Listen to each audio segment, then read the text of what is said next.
Bonjour à toutes et à tous. On est ravis d'être parmi vous aujourd'hui. Il est vrai pour parler, on fait un petit pas de côté avec cette conférence, mais vous allez comprendre que finalement, un pas de côté est tout à fait raisonné.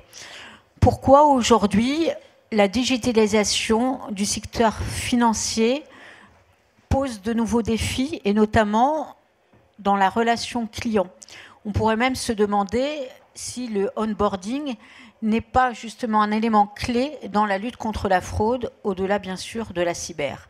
Je voulais en préambule vous donner quelques chiffres parce qu'il faut quand même poser le sujet avant de vous présenter les personnes qui vont m'accompagner. Aujourd'hui, on a du mal à voir des chiffres sur les attaques cyber dans le secteur financier, mais la BCE communique quand même sur le sujet. Donc il faut savoir que nous avons plus de 50 entreprises bancaires européennes qui ont été attaquées entre 2020 et 2021, notamment durant la crise la crise Covid, pardon.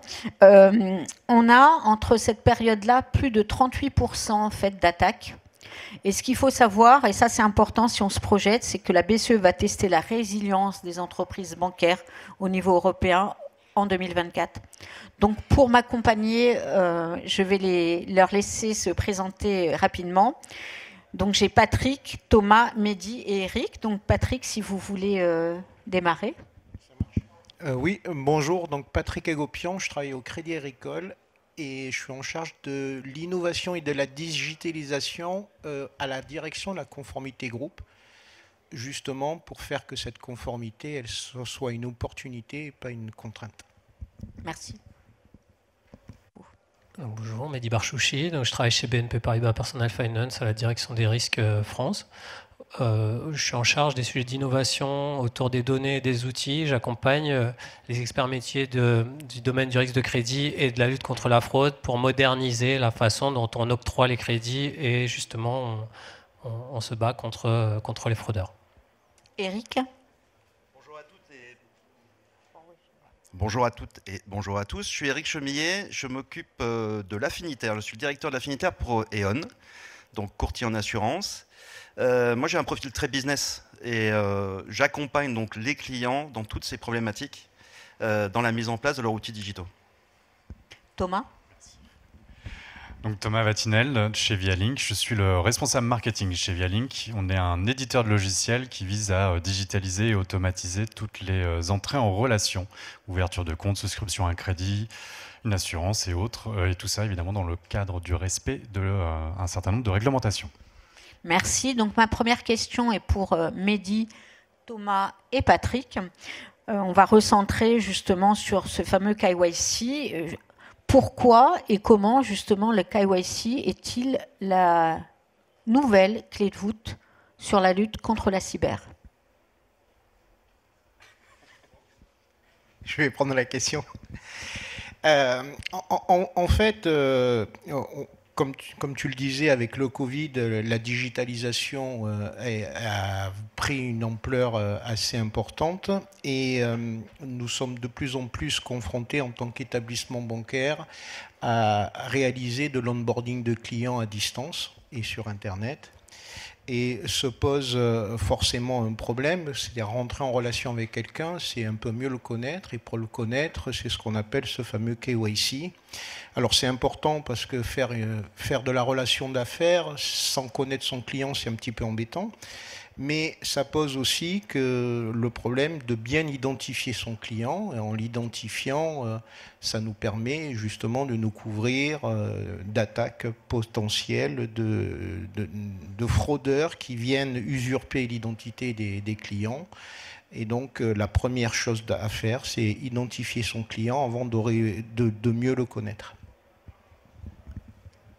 Donc, et dans ce qui concerne le crédit à la consommation, donc en fait, avec la digitalisation, les attentes des consommateurs, elles évoluent. Ils veulent une réponse de plus en plus rapide. Qu'on leur demande le moins d'informations et de documents, en fait, c'est des parcours les plus fluides possibles. Donc, il faut quand même qu'on satisfasse nos obligations réglementaires, mais du coup, il faut qu'on fasse notre KYC tout en préservant une expérience client qui soit la plus favorable pour lui.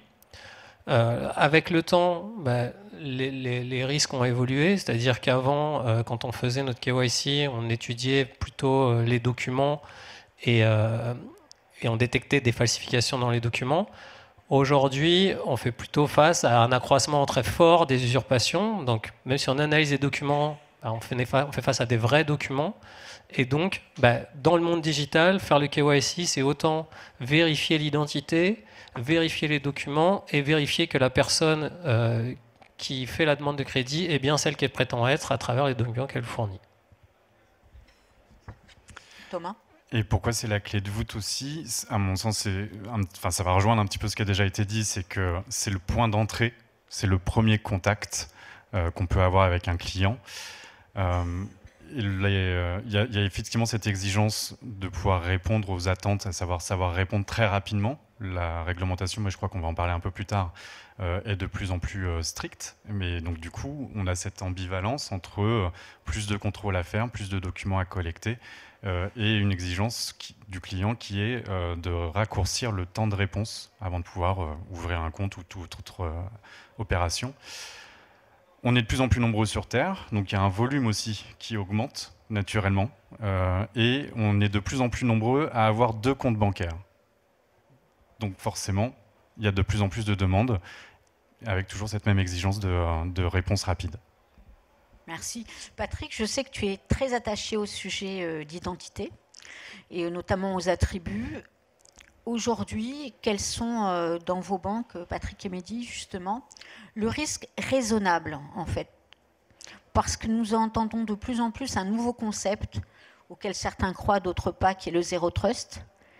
Mais vous, justement, comment vous appréhendez ce sujet, soit à travers, justement, de consolidation et de vérification d'identité ou d'autres? Est-ce que vous pouvez nous partager ce risque raisonnable? Comment vous le concevez? En tant que membre de la conformité, le risque raisonnable, il n'existe pas. Maintenant, j'allais dire, quelque part, on ne peut pas se faire l'abstraction de dire qu'on va traiter avec un client qu'on a mal identifié. Parce que c'est vraiment la brique de base qui va ouvrir après, qui va donner au client des accès à différents composants du système d'information. Si je reste sur un angle plus risque IT et sous un angle plus métier, va lui donner accès à tel ou tel produit. Donc pour nous, on ne peut plus maintenant se passer et prendre de risques sur une mauvaise identification du client. Alors maintenant, quand je dis ça, il y a quand même, on est des banquiers, notre job c'est de prendre du risque et donc on a toujours cette approche par les risques et cette approche par les risques, elle va être graduelle en fonction du produit. Plus le produit va être risqué, plus on va être exigeant. Moins le produit est risqué, plus on va alléger nos contraintes d'identification et de complément d'information.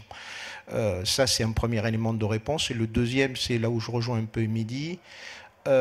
Maintenant, on est vraiment à l'ère de la data. On ne peut plus s'amuser à collecter du papier, on ne peut plus s'amuser à collecter du PDF. On va aller de plus en plus vers de la data qui va être certifiée.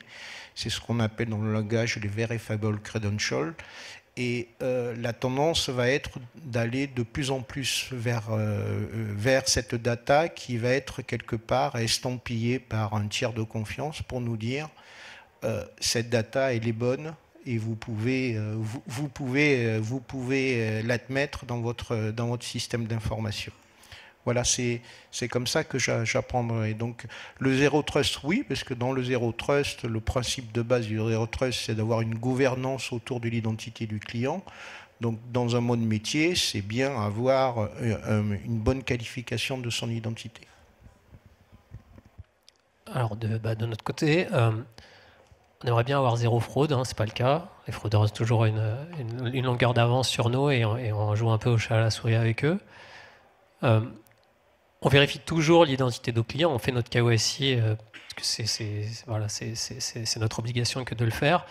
Néanmoins, en fonction de nos parcours, en fonction des produits, en fonction des montants engagés, on va avoir une approche différenciée pour trouver un équilibre entre le coût de la solution qu'on va mettre en place, son efficacité et l'expérience client qui doit rester très fluide, parce qu'on pourrait mettre des moyens très importants qui coûtent très cher avec une grosse performance, mais qui nuisent à l'expérience client.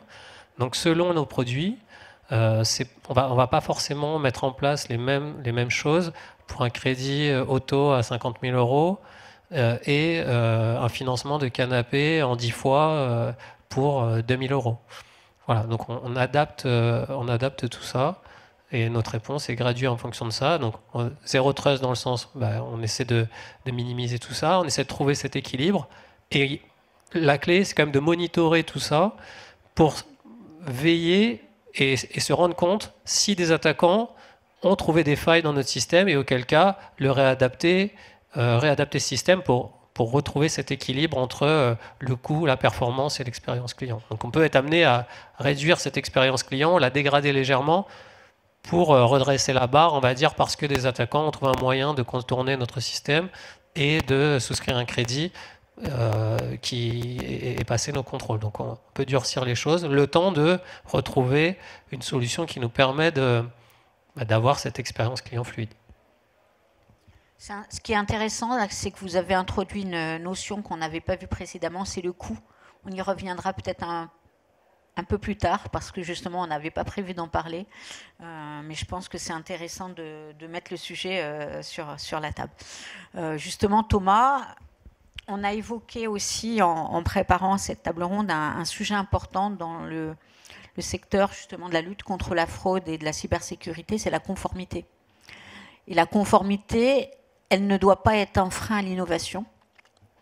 Et je sais que chez Vialink, c'est un sujet, une innovation qui vous tient à cœur. Donc justement, comment vous faites en appréhendant ces sujets de lutte contre la fraude, de cybersécurité, pour à la fois accompagner et répondre à la réglementation et à la conformité qui est obligatoire, et encore plus dans le secteur bancaire que dans d'autres secteurs, et continuer à innover? C'est vrai que c'est un vaste sujet. En soi, nous, dans notre positionnement d'éditeur de logiciels, on a un positionnement qui est celui de la RegTech. Donc on s'appuie sur des réglementations pour faciliter le travail de nos clients, gagner du temps, offrir une expérience client exceptionnelle, on va dire, de leur côté, et ainsi de suite. Je ne suis pas certain que ce soit la réglementation qui guide l'innovation, néanmoins. Je me permets d'être un tout petit peu provocateur en disant ça. Je pense que la réglementation va offrir un cadre à une évolution sociétale. C'est-à-dire qu'on se rend compte que ça fait maintenant plus de 10 ans qu'on est tous habitués à utiliser Internet, qu'Internet a aussi fait de gros progrès en termes de vitesse, de bande passante et ainsi de suite. Ça fait un peu moins de 10 ans finalement que les smartphones existent et que tous ces outils qui nous ont été apportés par la technologie nous ont permis de changer notre façon de consommer.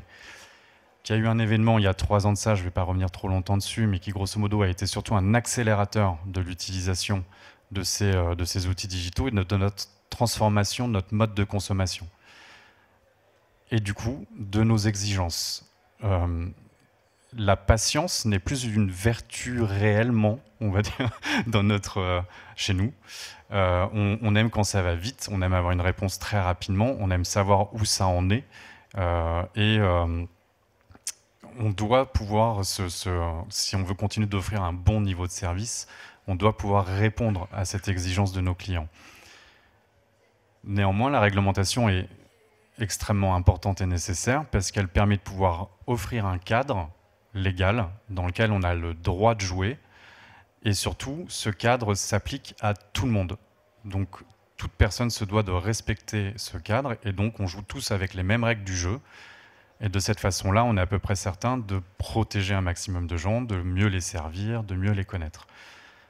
Donc notre innovation, elle est aussi bien portée sur ce cadre réglementaire parce qu'on se doit d'y répondre, parce que c'est évidemment l'attente de nos clients qui sont des clients institutionnels, bancaires, assurantiels et ainsi de suite, et qu'eux, ils sont soumis, et qu'en plus, il y a un fort risque, plusieurs risques même.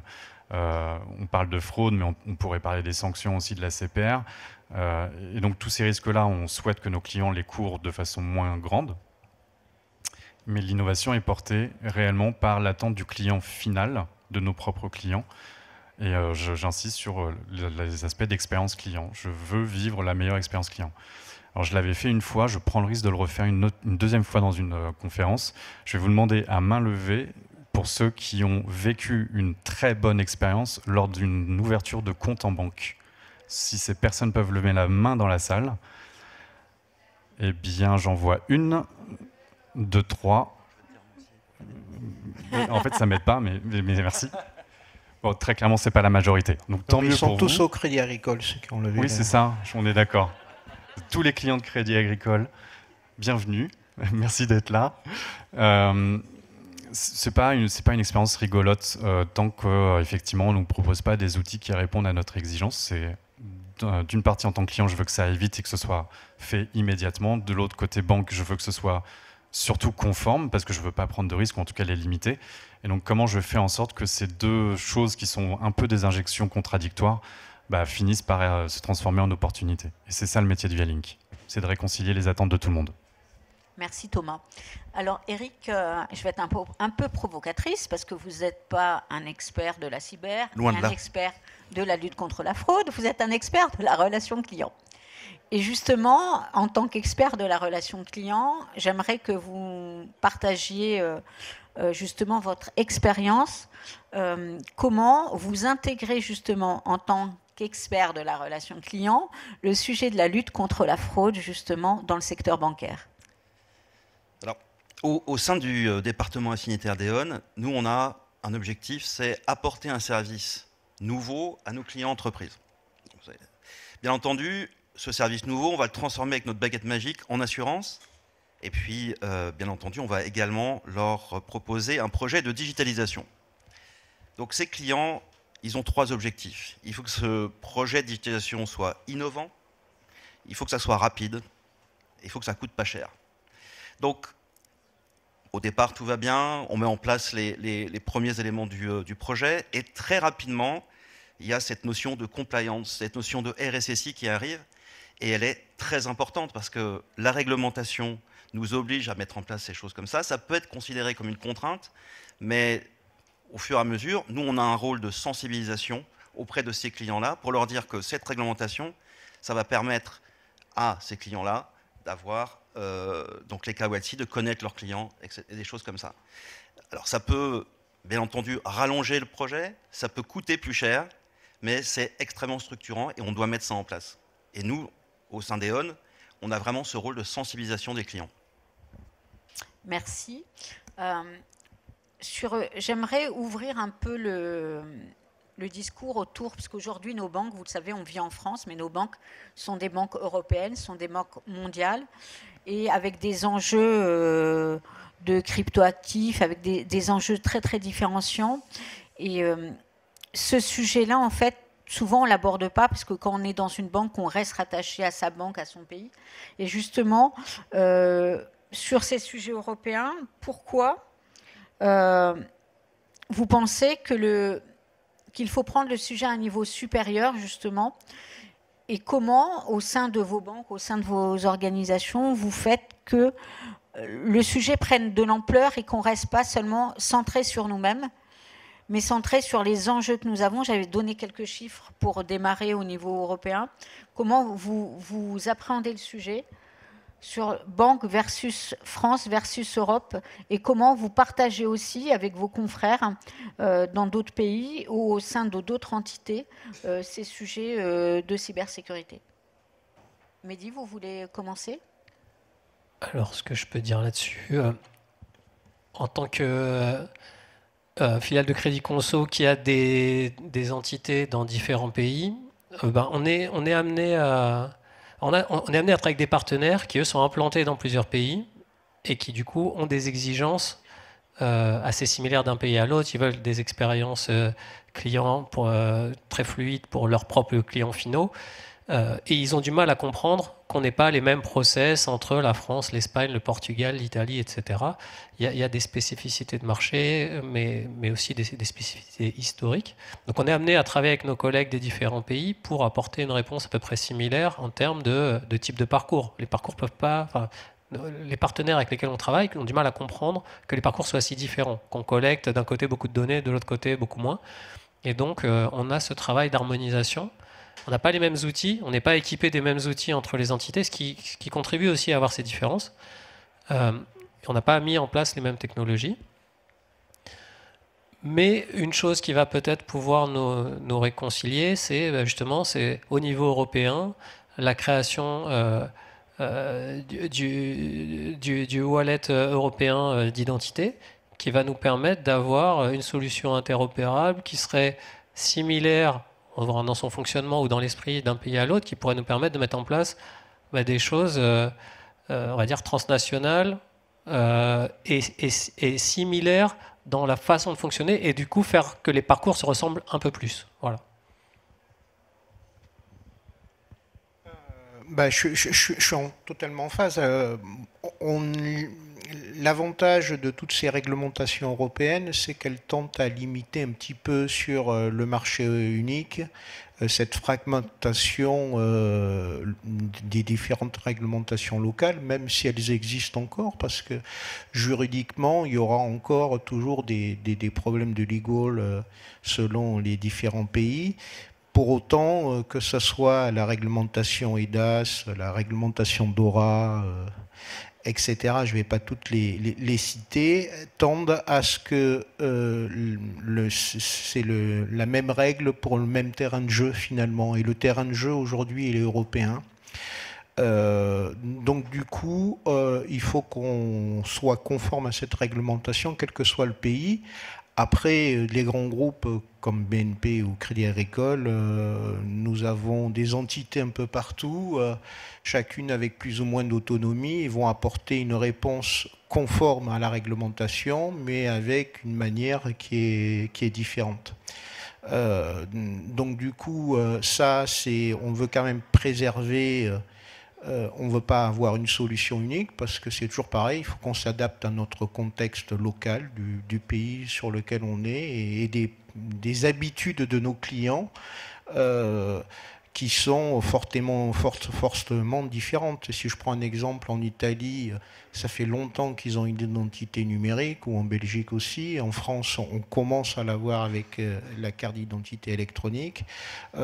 Donc forcément, il va y avoir des démarches d'appropriation des citoyens de chacun de ces pays qui vont être différentes. Donc les banques vont devoir adapter leur démarche en fonction du contexte local, qui est finalement plus réglementaire, mais qui est plutôt du contexte social ou du contexte purement d'habitude des différents pays qui sont, pour certains, plus en avance sur l'identité, d'autres sur les actifs numériques, d'autres sur telle autre problématique. Donc du coup, on va devoir tenir compte de quel est le ressenti de nos clients quand on va l'amener d'un point A à un point B. Il va falloir qu'on ait des démarches qui soient différentes. Thomas, j'aimerais bien que vous interveniez sur le sujet avec une orientation wallet, parce que peut-être la salle n'a pas vision de ce que c'est et comment ça va nous engager au niveau local, c'est-à-dire en France, mais aussi au niveau européen. La précision que je voulais apporter en début aux réponses qui ont été faites, c'est sur la réglementation LCBFT, donc lutte contre le blanchiment d'argent et le financement du terrorisme, qui émane du Parlement européen, et de mémoire on est à la 6e directive, et je crois que c'est celle-ci qui le précise. C'est que l'avantage quand même de faire en sorte que ces directives soient retranscrites en droit local permet de pouvoir avoir les mêmes niveaux de jugement quand la personne passe de la France à l'Allemagne, par exemple. Finalement, c'est exactement le même délit, ça sera jugé de la même façon. Donc ça part bien sur une on va y arriver. Vous l'avez tous compris, ce mot. Vous savez ce que je veux dire. Qui sera donc européenne et non plus exclusivement locale. Le wallet. C'est effectivement aussi une réglementation européenne qui va être assez intéressante puisque technologiquement, ça permet de pouvoir rendre le client final acteur lui-même des documents qu'il va venir déposer dans ce wallet. Du coup, il est responsabilisé dans un sens par rapport à ça. C'est évidemment des technos qui sont des technos privés aussi. Ça, c'est une autre chose qui est assez intéressante, c'est qu'il y a plusieurs initiatives sur le wallet qui regroupent plusieurs acteurs partout à travers l'Europe. Donc ces différentes initiatives vont répondre à différents postulats ou projets, ou en tout cas ont des partis pris différents. In fine, l'idée, c'est d'avoir la capacité de pouvoir s'identifier et apporter des assets, donc des documents justificatifs, par exemple, domicile, revenus, et ainsi de suite, et de pouvoir faciliter encore plus, d'une part, l'expérience client, car j'ai juste à me connecter à mon wallet pour pouvoir mettre directement l'ensemble des documents justificatifs d'un dossier, et en plus d'assurer au niveau de la banque ou de l'assurance qui collecte cet ensemble de documents qu'ils ont été vérifiés et certifiés comme étant bons et véritables et vrais et véritablement utilisés. Donc il y a une petite partie du KYC qui est réalisée à ce niveau-là. Ça répond à ta question ou j'ai divagué? Non, mais c'était une question qui n'était pas prévue, donc tu t'en es bien sorti. Parfait, merci. Donc, Eric, aussi une question qui n'était pas prévue sur cette expertise sur le onboarding et cette relation client. Justement, quelles sont les différences constatées, France versus Europe, les plus, les moins qu'on pourra avoir Ce qui est très important quand on fait un projet pan-européen, que ce soit service en courtage ou solution d'assurance, effectivement, il faut encore une fois expliquer à chaque pays que malgré le fait qu'on va avoir peut-être des réglementations différentes, eh bien, ça va peut-être coûter un peu plus, le projet va peut-être durer un peu plus, et que malgré tout, on a tous un objectif, c'est sortir ce projet le plus rapidement possible. Donc, il faut, quand j'entends Thomas dire que la réglementation, et Patrick aussi, que la réglementation européenne, on va tendre vers une solution unique, tant mieux, parce que ça va réduire le temps de mise en place et d'implémentation et les coûts. Et tant mieux pour le client final. Je voulais garder, merci, je voulais garder un petit temps quand même d'échange avec la salle. Donc, je ne sais pas, alors avec la lumière en face, là j'ai du mal à voir, mais si vous pouvez vous lever, si vous avez une question, ça serait, si on pouvait en prendre 2-3, ça serait intéressant. Qui se lance ?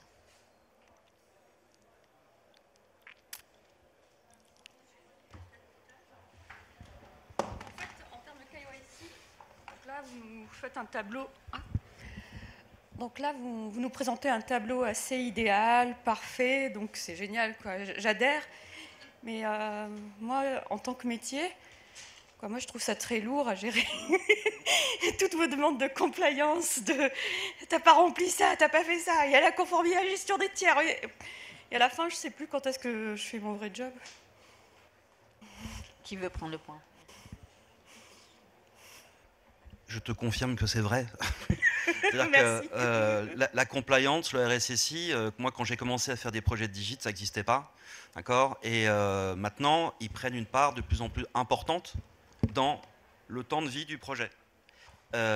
Mais voilà, tu es obligé, d'abord en tant que devoir de conseil, quand on est courtier, c'est notre devoir de conseil, on doit accompagner le client et lui expliquer que ces règles sont... Tu ne peux pas y échapper. Donc, obligatoirement, tu dois gérer cela. Après, effectivement, le problème, c'est que se rencontrent dans le même projet des gens qui viennent de la digit, des gens qui viennent du business, des gens qui viennent de la compliance, qui n'ont pas les mêmes objectifs. Et le seul objectif qu'on doit avoir, je pense, c'est, encore une fois, contenter le client, que le projet soit rapide et, si possible, qu'on reste dans le budget. Alors, je rejoins. Oui, c'est vrai. Mais il y a des solutions qui existent. Là, pour le coup, je vais faire ma page de pub, mais il y a des solutions digitales. Vialink est un provider. On n'est pas les seuls. On a des concurrents. Il ne faut pas hésiter à aller les voir aussi. Donc là, pour le coup, je diminue ma page de pub, mais on est capable de pouvoir trouver des solutions qui permettent de pouvoir clairement automatiser et de façon digitale l'ensemble de ces contrôles, puisqu'aujourd'hui, pour de grandes banques françaises avec qui on opère, l'ensemble des contrôles KYC avec les interrogations de base externes, les PEP, les sanctions et tutti quanti, c'est 10 secondes de temps par la machine. Donc ça libère un temps considérable pour le conseiller avec son client sur la découverte de ses projets de vie. Et c'est ça la valeur derrière. C'est pas une fatalité du coup. Tout va bien.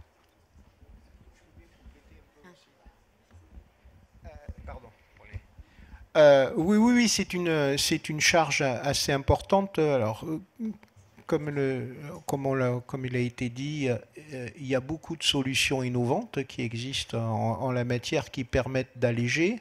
Puis ça pose aussi la question qu'il faut aussi changer un peu sa manière d'approche du KYC. Jusqu'à il y a quelques années, on avait tendance à lui demander 1 milliard de documents à notre client. Maintenant, il faut se permettre d'autres manières de le voir, que ce soit on va lui demander de manière progressive, peut-être pas tout d'un coup, mais là où on en a réellement besoin. Ça, c'est un premier élément de réponse. Le deuxième élément de réponse, c'est que parfois, on n'a pas besoin de lui demander. Il y a des bases externes, privées ou publiques, qui nous permettent d'aller chercher le document, notamment sur les entreprises, sans pour autant lui demander. Il y a beaucoup de solutions qui nous permettent à la fois d'avoir une demande proportionnée à l'enjeu et à la fois de pouvoir aller chercher ces datas nécessaires au KYC. Par ailleurs, qui en plus ont comme valeur, c'est qu'elles ont été sûrement certifiées par un tiers. Et donc du coup, au lieu de se reprendre le problème, on va me donner un document qui a peut-être été falsifié, on retombe sur la fraude, on retombe sur la cyber, on va aller chercher ces pièces ailleurs. Donc c'est des moyens d'alléger aussi cette charge de KYC. Voilà. Donc à la fois, il faut voir le KYC d'une autre manière, cette demande, et à la fois s'appuyer soit sur des briques innovantes comme Vialink, je ne vais pas en faire la pub, mais il y en a d'autres de toute façon, soit aussi exploiter la data qui existe, parce qu'il y a beaucoup de data qui existent, qui sont soit en libre accès, soit en version payante, qui sont source vraiment d'efficacité et de gains de productivité. Une deuxième question.